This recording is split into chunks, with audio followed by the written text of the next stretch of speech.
I'm going to be reviewing a movie, and not just any movie, a very special movie. He-Man and the Masters of the Universe. I watched it yesterday, and in all reality, I'll cut to the chase. I'll go ahead and skip ahead and tell you what you need to know. It's an alright movie. It's not bad. I watched it yesterday with I guess he's now my new stepdad in law. So, stepdad in law and my siblings in law, my brothers in law, however you want to say that. I watched it with them. That's who I watched it with. And we went, and my stepdad in law he grew up a huge He-Man fan. He was in that era when He-Man was really big.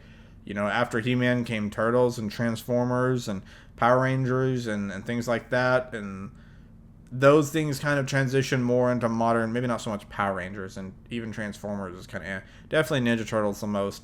But all those things at least transitioned better into the future than He-Man did. And so as a result, I never, I knew what He-Man was just because my uncle was really into it. And he was a big comic book guy growing up. And so, I knew what it was. I never watched it. I never really cared for it. I didn't know anything about it other than He-Man is literally the only thing I know. He-Man is and Skeletor. I've seen the Skeletor memes and stuff like that, so I think those are funny. But he offered to take us to the movies, and so I thought, sure, I'll go along. Free movie, why not? And I want to start doing some more movie reviews. I did the Yakuza one back a couple months ago when I watched that really bad Yakuza movie based off the game. And then so watch this.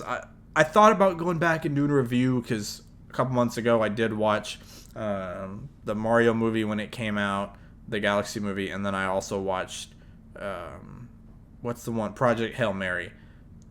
Albeit those were a couple months ago, so now talking about it and oh yeah, I'm doing a review on this movie I watched a couple months ago. Now it seems a little, I don't know, if you guys want I can do a review on it. It seems a little silly, I guess. Maybe I'll wait and rewatch it and do a review.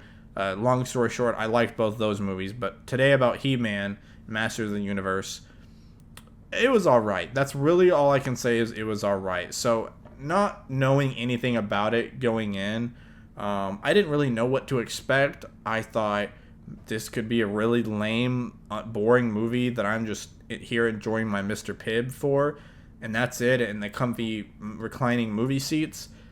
This might be an alright movie that just doesn't make me feel anything, or maybe it'll surprise me and actually be a really fun time. I wasn't really sure about it being an incredible 5-star movie, but it was an alright movie. I think there were a couple parts that made me laugh. I think it was fairly funny. I think they did a pretty decent job. One thing I wasn't sure about, whether it's because I didn't know the source material or I didn't know some of the actors. I knew Idris Elba is in it. And I was a little skeptical because Jared Leto was playing Skeletor, and we know his track record with movies. He's one guy I've always wondered, how does he must have some serious dirt on somebody in Hollywood, because this guy keeps getting role after role after role, even after putting out stinker after stinker after stinker. And I think it was honestly better because this time you couldn't see his face, and his voice was not cut and dry. His voice, it's it had effects on it for Skeletor. So I think not being able to see it and not being able to really hear his true voice made it maybe that made it more manageable. Not that I hate Jared Leto movies. The Justice League movie was fine. Morbius, even I know it's kind of a meme. Everyone loved to hate on it. It wasn't an awful movie. It was just I knew it going in, it wasn't going to be a great movie. Coming out of the movie, I thought this isn't a great movie, but it definitely isn't on my list of worst movies ever. Just, it was a flop because it was Morbius. And so I think there's even more that he's been in that haven't been, but those are the two that always come to mind for me because I remember actually seeing those. And so I thought this movie, for that reason, I was well, I don't know, we'll see. It's got Jared Leto. What if it's not any good? And actually, it surprised me because, his character, Skeletor, was probably my favorite part of the movie.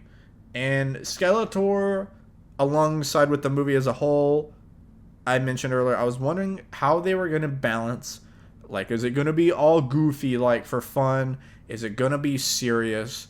Are they kind of try to make it gritty? And they kind of did a little bit of both. I think it definitely leans more lighthearted and goofy. It did definitely give me vibes. My stepdad-in-law mentioned it kind of gave him vibes of the Guardians of the Galaxy. Like a lot of jokes, a lot of humor, some goofiness, some silliness. But like to us watching the plot, because we know it's a movie going in, it's silly for us. But they do present the characters in there like it's serious to them because in the movie, in the story, there is real things at stake. And I can understand the balance of that, where it's you're not trying to make the actual viewers of the movie be like, oh my gosh, this is so tense and serious. Like, ooh, like you're letting them be relaxed and be chill while also keeping your characters in the story serious. So they kind of did a mix of both. They never just like totally ruined a serious moment by inserting a joke. Likewise, I don't think they ever were like trying to take themselves super seriously in the lighthearted moments. I think they were pretty cut and dry about when it was funny and when you were supposed to laugh and when you're not supposed to laugh. So I was fine with that. The guy that played He-Man, I don't know his name. He looked familiar, but maybe he just looked like some other actors. I thought he did an all right, pretty good job. They had a girl that was playing like his friend, a childhood friend that grew up with him. I'll talk about their relationship later. I think she did fine. She's all right. Nobody, I don't think, was like played bad. I think everyone in it was pretty solid or just all right at best. Idris Elba was pretty solid. Skeletor was really funny because he is like supposed to be an intimidating, big, scary bad guy that looks scary and he's got a lot of power, but he's got kind of a goofy sense of humor and like he calls people funny names. And he's, kind of just goofy in general, and he makes funny jokes. And I think they handled that well, where he was able to have that in the writing and come off as, like, okay, he's not your typical bad guy that's all, no fun, no games, all seriousness. He definitely pokes fun a couple times. There's one whole scene where he's dressed up in, like, a Nike, like, workout gym routine outfit. I'm not going to spoil the context of it, but there's one of those in there for you. And it was fine. It was fun. But they also, they let him be serious. He, like, killed people, and he, used his power and was intimidating and scared a lot of people. So I think they did that pretty well. I guess the big complaints in the movie, one of them was the relationship between He-Man and the girl that he's friends with. If there haven't been spoilers already, I didn't think there were any major spoilers I gave away. If I did, I'm sorry. But going forward, spoiler alert now, in case you want to watch it. I'll give you a couple seconds where I'll stall.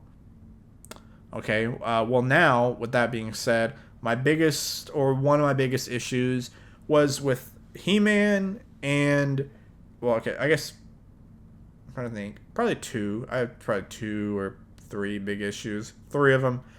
First one, they kind of play up him being childhood friends with this girl and her, like, when he's small and weak and young and,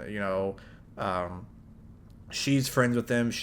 When nobody wants to be his partner, he's her partner. He's nice, or she's nice to him when nobody else is.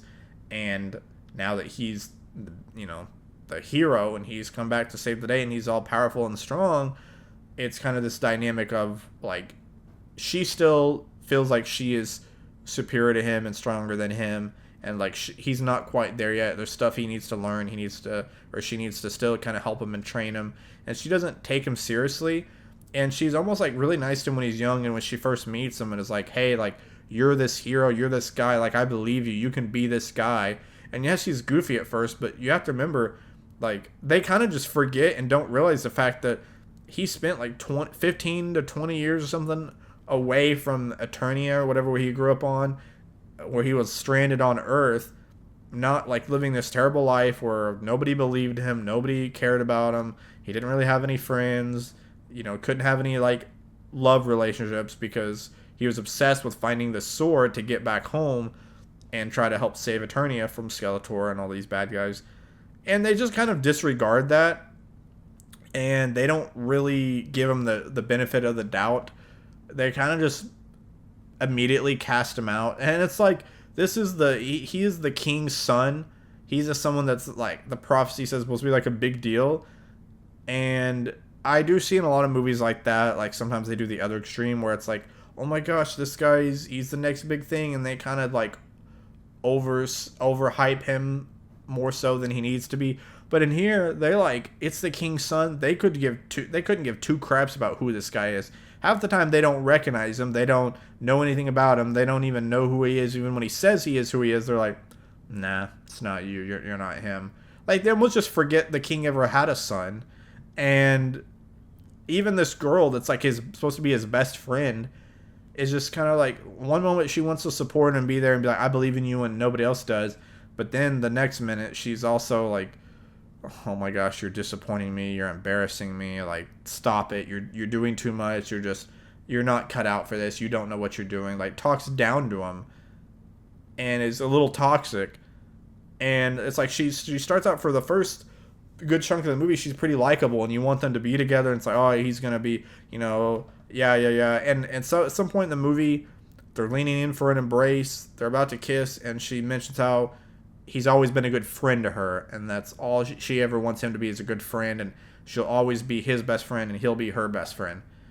It's like an actual friend, like just straight up friend zone moment. And so you're thinking, okay, this is like the pit where he's just really let down, and then he's gonna realize that, like, they're gonna come around, and at the end of the movie, that's gonna be the resolution, where he is not only the savior of the Eternia, but he's also the hero. And then, she'll see that and realize he's not this bumbling fool anymore, and that he actually cares for her, or that he will actually voice his feelings and not just be this shy goofball, like, outward persona of big, tough, macho man, but inside is like, maybe, that kind of thing. No, that doesn't happen. At the end of the movie, there's like a scene or two where you're thinking, like, maybe this could happen. Nope. They just keep going along. It's like, okay, cool, we're just friends. Like, then the story was more alongside of, and I guess I'm going to say what I was going to say, and then I'll talk about what I mean, because I know what I say could get taken out of context, is that I feel like their point of the story was, hey, man, her wish, she said she just sees you as a friend, so you need to drop it right there. You need to, like don't try to make any more advances. You're not, like, just drop it, kill it. You're just going to be friends. That's all you're ever going to be, because that's what she said. And then he's just like, okay, yeah, cool, that makes sense, whatever. And then they become friends. And I understand the message of it. Let me say, I understand that message, because I do think there are a lot of older movies back in the day, and I've seen the damage it can do, where it's like, oh, if a girl says she doesn't like you, she's just playing hard to get. You should never stop. You should never give up.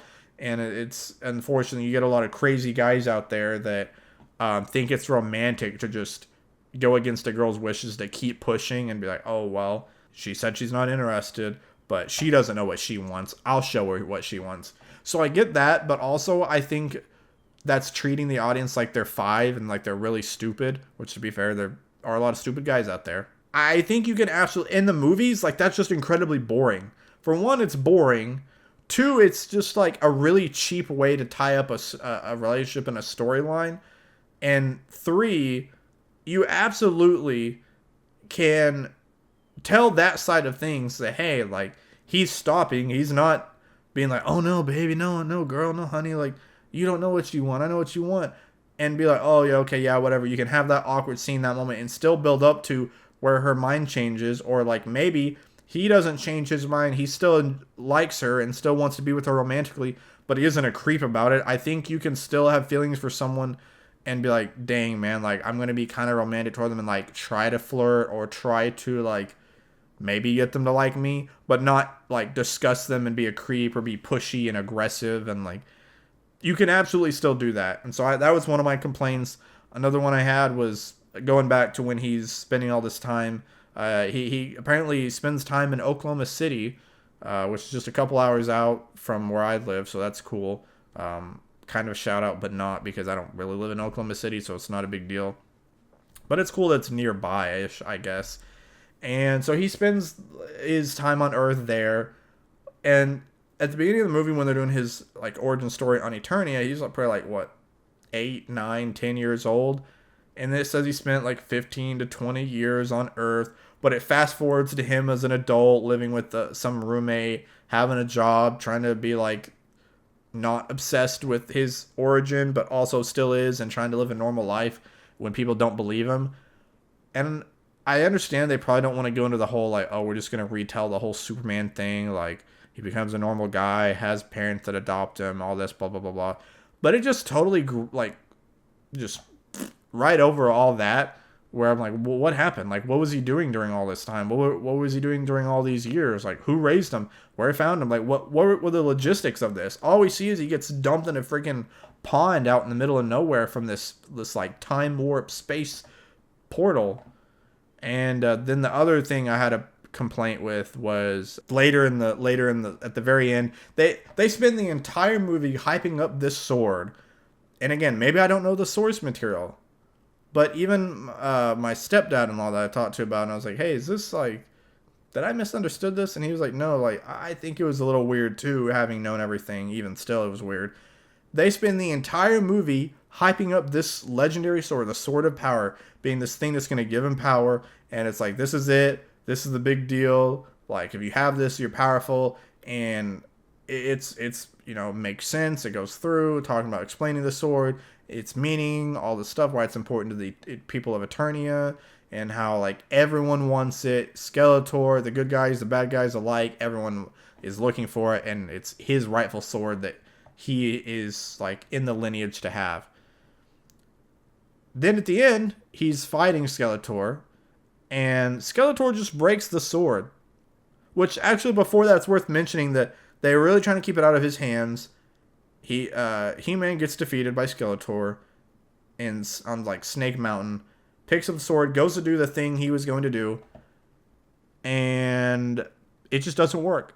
And they never explain why it didn't work. This whole thing he'd been waiting to get to, like, have this power, and he kept saying, like, they're like, oh no, you're powerful, Skeletor, like, you're the most powerful person in the world right now. He's like, well, but it's temporary, like, this will make my power permanent, this will make sure no one can take my power from me. And then he tries to gets the sword, nothing happens. It's just like, oh, well, now we have to go back to Grayskull and Eternia and all this stuff. We have to go back here to work some kind of spell or curse on it to make the sword work. But we never know what that was going to be, what that was going to look like, what their goal was, what they were going to do, what this girl was going to do, played by Alison Brie, that was like his right-hand woman queen girl, like a sorceress. And we never know what that was going to be, because mid-fight, he just, I don't know if he purposely did it or accidentally, breaks He-Man's sword and then turns around and, like, the shard of it, kind of like the Master Sword in Tears of the Kingdom, just shoves it in him, stabs him, he collapses, falls over, and is, like, having these dreams and tells his roommate in his dream, like, yeah, actually, I think I'm dead. And then this other lady that's important from, like, the beginning of the story comes in, that's, like, help do the prophecy and, like, why he's important. Comes in, is like, hey, what are you doing? And he's like, well, I'm dead, aren't I? And she doesn't even say yes or no. She's like, I don't know. That depends. Are you? It's like, you might be. Who am I to say? And then it's just like, why are you so worried about what are you worried about? Oh, I'm worried about the sword. It broke. Well, why are you worried about the sword? It broke. Oh, well, you have the power, man. Don't you think you have the power? It's not really about the sword. Even after they spent the whole movie hyping up the sword. And then finally he's just like, oh yeah, I guess you're right. I don't need a sword. I have the power. And then he just pulls a sword out.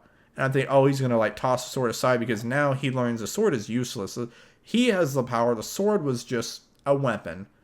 Well, no, he still goes through the time to, like, repower and put the sword back together and uses it. And it's still a big part of the deal. But now you've taken all the aura out because you spent the whole movie hyping it up, saying the sword is what gives him the power.